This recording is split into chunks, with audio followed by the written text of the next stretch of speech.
नमस्ते, जय श्री कृष्ण, जय श्री राधे।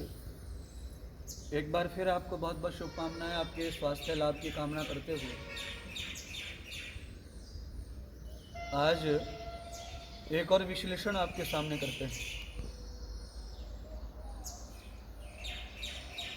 भैया ने पूछा है कि भगवान के प्रति सच्ची श्रद्धा और प्रेम कैसे किया जा सकता है, या किस प्रकार से प्रेम होना चाहिए।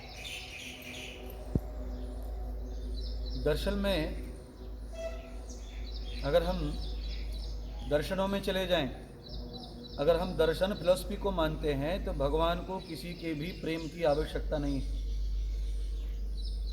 क्योंकि भगवान तो मोह माया से अलिप्त हैं। उनमें कोई प्रेम की आकांक्षा नहीं है परमात्मा में, क्योंकि वो पूर्ण है। अगर वो प्रेम के अभिलाषी हैं तो फिर उनकी पूर्णता में संशय हो जाएगा। इसीलिए भगवान की कोई किसी प्रकार की इच्छा नहीं है कि कोई उन्हें प्रेम करे और कोई उन्हें मान्यता देवे, ऐसी इच्छा भगवान की नहीं होती है। ये प्रश्न जिन्होंने पूछा है, पहले उनके लिए मैंने कहा। दूसरा सवाल के साथ अब इसका विश्लेषण। प्रेम जो है जीव का श्रृंगार है। मनुष्य जीव यानी मनुष्य जहाँ भी अपने श्रृंगार की प्रस्तुति करता है, यानी प्रेम जताता है, वहाँ से उसे लाभ प्राप्त होता है। अब मान लें आप जानवर से प्रेम कीजिए, आपको वहाँ से लाभ प्राप्त होगा।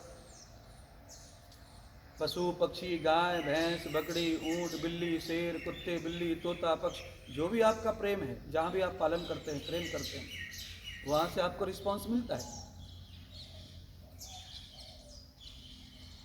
जिनको धन से प्रेम है उन्हें धन का रिस्पॉन्स होता है, उनका धन खर्च नहीं होता।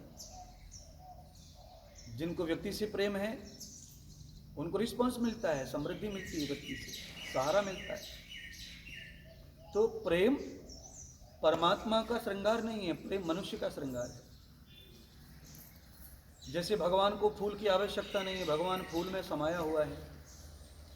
भगवान को जल आदि की, गंगा जल आदि, दूध आदि के अभिषेक की जरूरत नहीं है। दूध और जल में वो पूर्ण समाया हुआ है, क्योंकि वो प्रकृति स्वरूपा है, जल और दूध। पर यह भी मनुष्य की श्रृंगार है, क्योंकि प्रकृति जितनी भी है वो जीव के लिए ही सृष्टि रची गई है। पशु पक्षी से लेकर मनुष्य आदि सभी सृष्टि का उपयोग करते हैं, और इसका सदुपयोग करने के लिए तेरा तुझको अर्पण कहकर भगवान आदि को समय समय पर प्रेम पूर्वक अर्पण करते रहते हैं। इससे हमें जिंदगी जीने के लिए नंबर प्राप्त होते हैं। प्रेम की जरूरत ज्ञानी को होती नहीं है, और परमात्मा तो परम ज्ञानी है। ज्ञानी के का अर्थ होता है ज्ञान के दाता हैं। वेदामृतम ज्ञानम च ईश्वरः, क्योंकि वेद आदि सभी भगवान का मुखार, उनकी श्वासें हैं। जो हवा बह रही है ये उनकी शक्ति है। जो सूरज का प्रकाश है ये उनका तेज है। चंद्रमा की झटकती हुई चांदनी उनकी लालिमा है। प्रकृति में जो सौंदर्य है ये उनके रोमों का सुंदरता है। धरती में जो सामर्थ्य है, धैर्य है, ये उनका प्रबल बल है।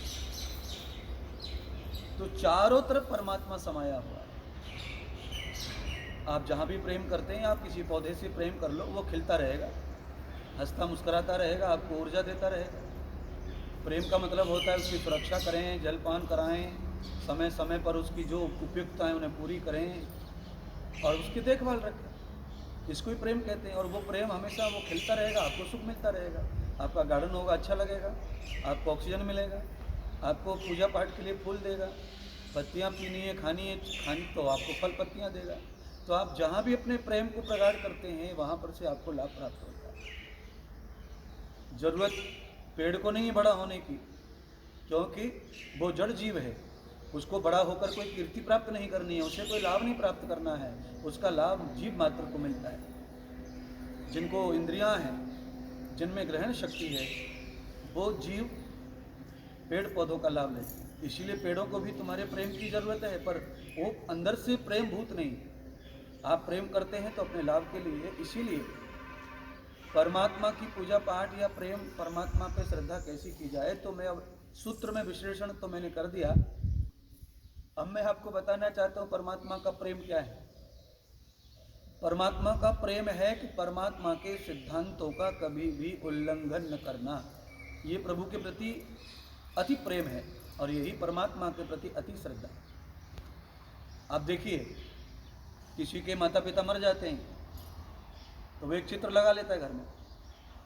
वर्ष में हिंदू समाज की रीति अनुसार वो फोटो पर साल में एक बार फोटो पर माला चढ़ा देता है, श्राद्ध कर देता है, तर्पण कर देता है, वर्षी मना लेता है। ये उसको श्रद्धा के रूप में प्रस्तुत करता है, पर वो श्रद्धा तो नहीं है, वो अंधश्रद्धा है। उनके प्रति श्रद्धा क्या है? उनके जो सत्य आचरण थे, जो कल्याणकारी आचरण थे, अगर आप उनको अपना कर अपने जीवन को धन्य करते हैं तो फिर आप श्रद्धावान हैं, प्रेमी हैं आप। संसार में परमात्मा के विचार को, परमात्मा की आज्ञा को ही पालन करना, अपरोक्ष परोक्ष दोनों स्थिति में हर समय परमात्मा की आज्ञा ही आपका जीवन है। हमारा मन मर चुका है, हमारा बुद्धि मर चुकी है, केवल उनकी आज्ञा ही हमारे लिए सब कुछ है। तो फिर परमात्मा के प्रति आपका अगाढ़ प्रेम है, अगाढ़ श्रद्धा है, ऐसा आपको समझना है। अगर आपका मन काम कर रहा है अपने लिए, अगर आपकी बुद्धि अपने लिए काम कर रही है, तो फिर आपका पूजा पाठ, प्रेम जताना, या जो भी आप पूजा पाठ करते हैं, फोटो फाटू रखते हैं, जो भी मंदिर बनाते हैं, ये सब अंधविश्वास में, अंधश्रद्धा में आता है। इसीलिए सच्ची श्रद्धा, सच्चा प्रेम वही है जब आप भगवान की आज्ञा अनुमति से अपने जीवन का निर्वाह करते हैं। सुबह यज्ञ होता है, ध्यान होता है, उपासना होती है, तो उसमें प्रार्थना है। प्रार्थना में यही कहा जाता है कि हे प्रभु, आपकी इच्छा पूरी हो और आपकी इच्छा में ही मेरी इच्छा पूरी हो जाए। आपने बहुत सारे महात्मा संतों के मुख से सुना होगा, राजी हैं हम उसी में जिसमें तेरी रजा है।